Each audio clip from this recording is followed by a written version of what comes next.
Rayalaseema lift irrigation, drip ఇరిగేషన్పై వైఎస్ఆర్సీపీ నాయకులు round table సమావేశాలు నిర్వహించడం సిగ్గుచేటని ఆర్ఎన్బి అతిథి గృహంలో మీడియా సమావేశంలో మడకశిర ఎమ్మెల్యే ఎంఎస్ రాజు, పుట్టపర్తి ఎమ్మెల్యే పల్లె సుందూర మరియు ధర్మవరం ఇన్ఛార్జ్ పరిటాల శ్రీరామ్ విమర్శించారు. వైఎస్ఆర్సీపీ అధికారంలో ఉన్నప్పుడు ఏనాడు రాయలసీమ సాగునీటిపై స్పందించిన మీరు ఈనాడు రైతులపై లేనిపోని ప్రేమ వల్లపోయడం విడ్డూరంగా ఉందన్నారు. టీడీపీ అధికారంలోకి వచ్చిన 20 నెలల్లోనే రాయలసీమ అభివృద్ధి కోసం, రైతుల కోసం సాగు, తాగునీరు అందించిన ఘనత చంద్రబాబుదే అన్నారు. అధికారం కోల్పోయిన వైఎస్ఆర్సీపీ నాయకులు నేడు విడ్డూరంగా బీసీ గలం అని సభలు పెడుతున్నారు.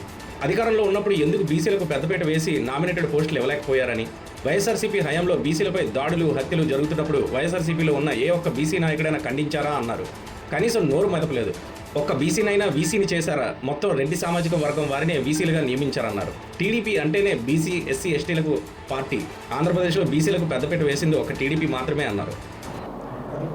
వైఎస్ఆర్ కాంగ్రెస్ పార్టీ అధికారంలో ఉన్నప్పుడు రాయలసీమ అభివృద్ధిని, రాయలసీమ సాగునీటి ప్రాజెక్టులని గాలికి వదిలేసి అధికారం కోల్పోయిన తర్వాత రాయలసీమ మీద ఎక్కడా లేని ప్రేమను నటిస్తూ వాళ్ళు చేసినటువంటి తప్పులు, రాయలసీమ ప్రజలకి వాళ్ళు చేసినటువంటి మోసాన్ని తెలుగుదేశం ప్రభుత్వం మీద, గౌరవ ముఖ్యమంత్రి చంద్రబాబు నాయుడు గారి మీద రుద్దేటువంటి ప్రయత్నం చేస్తూ ఉన్నారు. వీటి కోసం రౌండ్ టేబుల్ సమావేశాలు నిర్వహిస్తూ రాయలసీమ జిల్లాలో ఉన్నటువంటి వైసీపీ నాయకులందరూ కలిసి చంద్రబాబు నాయుడు గారిని, కూటమి ప్రభుత్వాన్ని ప్రజల్లో అప్రతిష్ట పాలు చేయాలనేటువంటి సంకల్పంతో రౌండ్ టేబుల్ సమావేశాలు నిర్వహిస్తూ ఉన్నారు. అనంతపూర్లో నిర్వహించిన సదస్సు ప్రారంభమైన 15 నిమిషాలకి జనం ఎవరూ లేరు. జనాలు రాక చివరికి వైఎస్ఆర్ కాంగ్రెస్ పార్టీ నాయకుల ఇళ్లల్లోనే రౌండ్ టేబుల్ సమావేశం పుట్టపర్తిలో పెట్టుకోవడం జరిగింది. వీళ్ళు చేసినటువంటి మోసం, జగన్మోహన్ రెడ్డి గారు రాయలసీమ లిఫ్ట్ ఇరిగేషన్ని అవగాహన రాహిత్యంతో కేవలం కాంట్రాక్టుల దగ్గర నుంచి వచ్చే కాసుల కోసం ఎటువంటి పర్మిషన్లు లేకుండా, డీటెయిల్డ్ ప్రాజెక్ట్ రిపోర్ట్ లేకుండా అట్టహాసంగా ప్రచార ఆర్భాటం కోసం ప్రారంభించింది జగన్మోహన్ రెడ్డి గారు.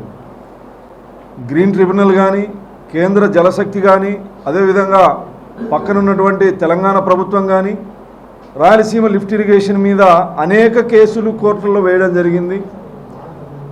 ఆ ప్రాజెక్టు ఆగిపోవడం జరిగింది. రాయలసీమ లిఫ్ట్ ఇరిగేషన్ అనే పేరుతో నాటకాలు ఆడింది జగన్మోహన్ రెడ్డి. తర్వాత గ్రీన్ ట్రిబ్యునల్ కానీ, కేంద్ర జలశక్తి కానీ, తెలంగాణ ప్రభుత్వం వేసిన కేసుల వల్ల ఆగిపోయింది.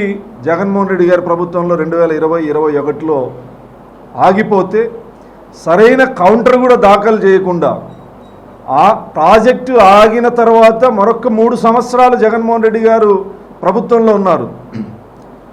సరైన కౌంటర్ కూడా దాఖలు చేయకుండా దాన్ని గాలికి వదిలేసి ఈరోజు చంద్రబాబు నాయుడు గారి వల్ల రాయలసీమ లిఫ్ట్ ఇరిగేషన్ ఆగిపోయింది. కూటమి ప్రభుత్వం రాయలసీమ రైతులకి, ప్రజలకి మోసం చేస్తూ ఉంది. రేవంత్ రెడ్డి ప్రభుత్వానికి మేలు చేసేందుకు రాయలసీమ ప్రజలకు అన్యాయం చేస్తుందని చెప్పేసి ఒక అబద్ధాల్ని, అసత్యాల్ని రాయలసీమ ప్రజలకి తెలియజెప్పేటువంటి ప్రయత్నం చేస్తూ ఉన్నారు. వీళ్ళకి తెలుసు రాయలసీమ లిఫ్ట్ ఇరిగేషన్ ఎందుకు ఆగిపోయింది, ఆ తర్వాత అప్పుడున్నటువంటి ప్రభుత్వం ఎందుకు సరైనటువంటి ఆధారాలతో కోర్టుకి కౌంటర్ దాఖలాలు చేయలేదనేది వీళ్ళందరికీ తెలుసు. ఎందుకంటే వీళ్ళందరూ అప్పుడు ప్రజాప్రతినిధులు, ఎమ్మెల్యేలుగా ఉన్నారు.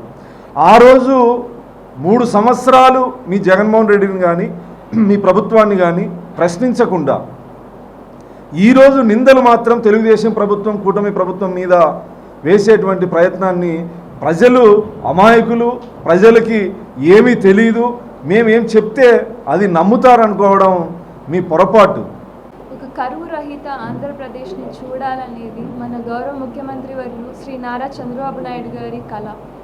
ఆ కళ కోసం ఆయన ప్రతి ఒక్కరికి తాగునీరు, సాగునీరు, మరి ప్రతి ఒక్క ఇండస్ట్రీకి కూడా నీరు ఉండాలని తక్కువ ఖర్చుతో అన్ని విధాలుగా ఒక ప్రణాళికాబద్ధంగా కష్టపడి అహర్నిశలు ఆయన దీన్ని మానిటర్ చేస్తూ ఇరిగేషన్ ప్రాజెక్టుల వైపు ఆయన లైఫ్ని అంకితం చేశారని మనం చెప్పుకోవచ్చు. గత 5 సంవత్సరాల వైసీపీ పాలనలో 19 నుంచి 24 వరకు ప్రతి ఒక్క ఇరిగేషన్ ప్రాజెక్టు నిర్వీర్యం అయిపోయింది మనం చూసాం. పోలవరం ప్రాజెక్ట్ తీసుకోండి, లేదంటే గాలేరు నగరి తీసుకోండి, లేదా హంద్రీనివా తీసుకోండి, ఏ ప్రాజెక్టు కూడా ధ్వంసం కానిది మనం చూడలేదు. ఏ ప్రాజెక్టు కూడా మరమ్మతులు కూడా కనీసం చేయలేదు. చాలా వరకు రాయలసీమలో ఉన్న ప్రాజెక్టులన్నీ కూడా మన స్వర్గీయ నందమూరి తారక రామారావు గారు ప్రారంభించింది శ్రీకారం చుట్టిన ప్రాజెక్టులే. తెలుగంగ ప్రాజెక్ట్ కానివ్వండి, గాలేరు నగరి తీసుకోండి, హంద్రీనివా తీసుకోండి. 1983 సంవత్సరంలో హంద్రీనివా ప్రాజెక్ట్ని ఆయన స్వీకారం చుడితే మన ప్రియతమ ముఖ్యమంత్రి వర్యులు శ్రీ నారా చంద్రబాబు నాయుడు గారు ఎంతో కష్టపడి దానికి అమౌంట్లు కేటాయించి అది కంప్లీట్ చేశారు. దాదాపు రాయలసీమలో 6 లక్షల ఎకరాల పైచిలుకు కడప, కర్నూలు, అనంతపురం భాగాల్లో నీరు అందుతుంది అంటే ఇది హంద్రీనివా ప్రాజెక్టు వల్ల మాత్రమే సాధ్యపడింది. ఈ ప్రాజెక్టుల కోసం రాయలసీమలో 2014-18 సంవత్సరాలు 19 సంవత్సరాల మధ్యన మన టీడీపీ ప్రభుత్వం కేటాయించిన అమౌంట్లు వచ్చేసి దాదాపు 12,000 నుంచి 14,000 కోట్ల రూపాయలు. అది ఇప్పుడు 2024 నుంచి 26 వరకు కేటాయించిన అమౌంట్లు వచ్చేసి దాదాపు 8,000 కోట్లు. కానీ 2019 నుంచి 24 వరకు వైసీపీ హయాంలో కేటాయించిన అమౌంట్లు కేవలం 2,000 కోట్లు. దీని ద్వారానే మనకి ఒక లైవ్ ఎగ్జాంపుల్ కనపడుతుంది. ఎవరికి చిత్తశుద్ధి ఉంది, ఎవరు కరెక్ట్గా పనిచేస్తున్నారు, ఎవరు ఇరిగేషన్ ప్రాజెక్టులని లైవ్గా తీసుకొస్తున్నారు, ప్రజలకి ఎవరు మంచి చేస్తున్నారని దీని ద్వారానే మనకు తెలుస్తుంది. అంతేకాకుండా వైఎస్ రాజశేఖర రెడ్డి గారి హయాంలో ఆయన కృష్ణా నది మిగులు జలాలని కూడా మాకు వద్దు అని చెప్పి బ్రిజేష్ కుమార్ కమిటీకి లేఖ రాసిన విషయం వాస్తవమే. దీని ద్వారా ఆంధ్రప్రదేశ్ ప్రజలకి ఎంత అన్యాయం జరిగిందో మనకందరికీ తెలుసు. అంతేకాకుండా మన పట్టిసీమ ప్రాజెక్టు ద్వారా నీళ్ళన్నీ రాయలసీమకి మళ్ళుతున్నాయి అని చెప్పి కృష్ణా గోదావరి ప్రాంతాల్లో ఉన్న రైతులందరినీ రెచ్చగొట్టి జగన్మోహన్ రెడ్డి గారు రాయలసీమకి తీరని అన్యాయమే చేశారని చెప్పుకోవచ్చు. ఇలా చెప్పుకుంటూ పోతే ప్రతి ప్రాజెక్టుని నిర్వీర్యం చేసి పెట్టారు. పోలవరం ప్రాజెక్ట్ తీసుకుంటే గత 5 సంవత్సరాల వైసీపీ పాలనలో కేవలం 1 రూపాయి కూడా కేటాయించలేదు. ఆయన ప్రాజెక్టుని కంప్లీట్ చేస్తాను అని చెప్పి 3 సార్లు మాట ఇచ్చారు. జూన్ 2021లో చెప్పారు, మళ్ళీ డిసెంబర్ 2021లో కంప్లీట్ చేస్తామని మాట ఇచ్చారు. అదేవిధంగా జూన్ మళ్ళీ 2022లో కంప్లీట్ చేస్తామని 3 సార్లు చెప్పి కూడా మాట తప్పించేశారు. కానీ ఒక్క ప్రాజెక్టు కూడా కంప్లీట్ అవ్వలేదు. డయాఫ్రామ్ వాల్ పూర్తిగా నిర్వీర్యమై పడిపోయింది, ఇది కూడా మనందరికీ తెలుసు.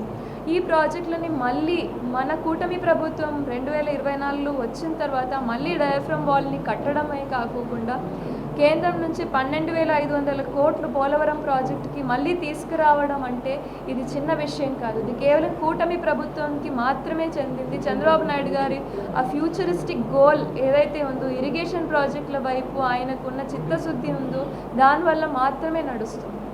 అంతేకాకుండా ఈ పోలవరం ప్రాజెక్టుకి రైతులకు ఇవ్వాల్సిన కాంపెన్సేషన్ అమౌంట్స్ కూడా 2014-19 సంవత్సరాల్లో 900 కోట్లు ఇస్తే తర్వాత 2019-24 వైసీపీ హయాంలో కేవలం 1 రూపాయి కూడా కాంపెన్సేషన్ ఇవ్వలేదు. మళ్ళీ 2024 నుంచి ఇప్పటి వరకు 2 సార్లు, ఒకసారి 800 కోట్లు, మళ్ళీ ఒకసారి 1000 కోట్లు, అంటే టోటల్గా కేవలం టీడీపీ హయాంలోనే దాదాపు 2,700 కోట్ల రూపాయలు పోలవరం ప్రాజెక్టుకి కాంపెన్సేషన్ రూపంలో అందజేశారు. ప్రాజెక్టులు కంప్లీట్ చేయాలి అంటే నిధులు ఇవ్వాలి, ప్రజలకి కావాల్సిన విధంగా ఒక ఎయిమ్ పెట్టుకొని ఇరిగేషన్ ప్రాజెక్టులను కంప్లీట్ చేసే విధంగా కేవలం టీడీపీ ప్రభుత్వం మాత్రమే చేస్తుంది అనే దానికి ఇదే ఒక ఎగ్జాంపుల్. మొట్టమొదట మొన్న జిల్లాలో జరిగిన రౌండ్ టేబుల్ సమావేశం రాయలసీమ ఎత్తిపోతల పథకానికి సంబంధించి వాస్తవంగా చెప్పాలంటే రాయలసీమ రాయలసీమ ప్రాంతానికి ఇరిగేషన్ ప్రాజెక్టుల గురించి కావచ్చు, కేటాయింపుల గురించి కావచ్చు, అస్సలు అర్హత లేకుండా మాట్లాడగలిగిన వాళ్ళు ఎవరైతే ఉన్నారంటే వాళ్ళు వైసీపీ నాయకులే అండ్ వైసీపీ పార్టీకి సంబంధించిన వాళ్ళు జగన్మోహన్ రెడ్డి. విషయాన్ని మనమందరం ఆలోచన చేసుకోవాల్సిన అవసరం ఉంది. ఈరోజు గత 5 ఏళ్ల కాలం వైసీపీ గవర్నమెంట్ ఉన్నప్పుడు 356 అనే ఒక బూతు జీవోని తీసుకొని వచ్చి దగ్గర 102 ప్రాజెక్టులను ఎక్కడేసిన గొంగలు అక్కడ నిలబడిపోయేటట్టుగా అనుకున్న పర్సంటేజ్ జరగలేదనో రకరకాల రీజన్స్ పెట్టి ప్రజలకు రాష్ట్రానికి తాగునీటికి ఉపయోగపడే ప్రాజెక్టులన్నింటినీ కూడా అర్ధాంతరంగా దానిని నిలబెట్టేశారు. ఈరోజు ఇద్దరు సీఎంలు మాట్లాడారు అనే మాట గురించి రౌండ్ టేబుల్ కాన్ఫరెన్స్లు పెట్టుకునే బదులు ఇదే రౌండ్ టేబుల్ కాన్ఫరెన్స్లు అప్పుడే పెట్టుకొని అప్పుడు ముఖ్యమంత్రి జగన్మోహన్ రెడ్డి గారిని వెళ్ళి మీ పార్టీ నాయకుడిని మీరే వెళ్ళి అడిగి గట్టిగా చేపించునుంటే, ఆ పనులు చేపించునుంటే ఇప్పటికి ఎంతో డిఫరెన్స్ అనేది రాష్ట్రంలో వచ్చేది. కానీ ఆ రోజు గాలికి వదిలేసి ఈరోజు ఏదో బురద జల్లాలి చంద్రబాబు నాయుడు గారి మీద, కూటమి ప్రభుత్వం మీద అనే ఒకే ఒక ఉద్దేశం ఈరోజు రాష్ట్రంలో ఉన్న ప్రజలందరికీ అర్థమవుతుంది. రాష్ట్రంలో ఉన్న ప్రజలందరూ కూడా ఆయా జిల్లాల్లో వాళ్ళ నాయకులను అదే అడుగుతున్నారు. ఆ 102 ప్రాజెక్టులను ఎందుకు వైసీపీ ప్రభుత్వం మరి మొదలుపెట్టలేదు, పూర్తి చేయలేదు అనే విషయాన్ని ప్రజలందరూ కూడా ప్రశ్నించే పరిస్థితి ఉంది.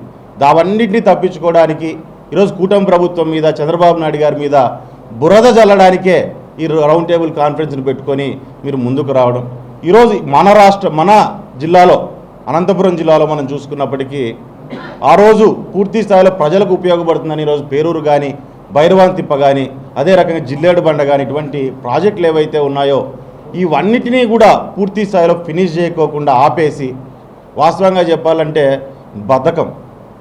నిజంగా సరిగ్గా చూసుకోవాలంటే నిజంగా చెరువులు తెలుగుదేశం హయాంలో గ్రావిటీతో చెరువులు నింపిన కనీసం కాలువలు క్లీన్ చేసి కింద చెరువుకు నీళ్లు తీసుకెళ్ళడానికి కూడా బద్ధకాన్ని చూపించిన నాయకులు మరి ఈరోజు చంద్రబాబు నాయుడు గారిని, మరి కూటమి ప్రభుత్వాన్ని మాట్లాడుతున్నారంటే చాలా హాస్యాస్పదంగా ఉంది.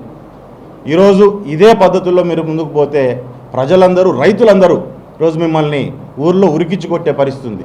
ఈరోజు రాయలసీమ ప్రాంత రైతులకు ఒక దిశ చంద్రబాబు నాయుడు గారు చూపించారు. డ్రిప్ ఇరిగేషన్, స్ప్రింక్లర్లు, హార్టికల్చర్ అంటూ ఈరోజు ఒక రాయలసీమ ప్రాంతాన్ని ఒక హార్టికల్చర్ హబ్గా ఈరోజు డెవలప్ చేసిన గొప్ప పేరు చంద్రబాబు నాయుడు గారికి చరిత్రలో నిలిచిపోతుంది. ఈరోజు మనం ఏం చేశాం, ఈ జిల్లాకు కానీ రాష్ట్రానికి కానీ ఏం చేశామనే దాన్ని 5 ఏళ్ల గవర్నమెంట్లో ఒక్కసారి వాళ్ళు కూడా చూసుకోవాల్సిన అవసరం ఉంది. ఇదే అనంతపురం జిల్లాలోకి వచ్చి ఎలక్షన్ల హామీలో భాగంగా జగన్మోహన్ రెడ్డి గారు దగ్గర 5 లక్షల ఎకరాలకు అనంతపురం జిల్లాలో నీళ్ళు ఇస్తానని చెప్పి డైరెక్ట్గా మీ పాదాల దగ్గరకు నీళ్ళు తగులుతాయని చెప్పని హామీ ఇచ్చిపోవడం జరిగింది. 5 లక్షల ఎకరాలు పక్కకు పోయినా కానీ ఏ కాన్స్టిట్యున్సీలో ఒక ఎకరాకు ఒక చెరువుకు కూడా నీళ్ళు ఇచ్చిన పాపాన పోలేదు ఈ వైఎస్ఆర్ పార్టీ ఉన్నన్ని రోజులు గవర్నమెంట్లో అనే విషయాన్ని ఒకసారి ఆలోచన చేసుకోవాలి. ఈ పద్ధతులు మానుకోండి.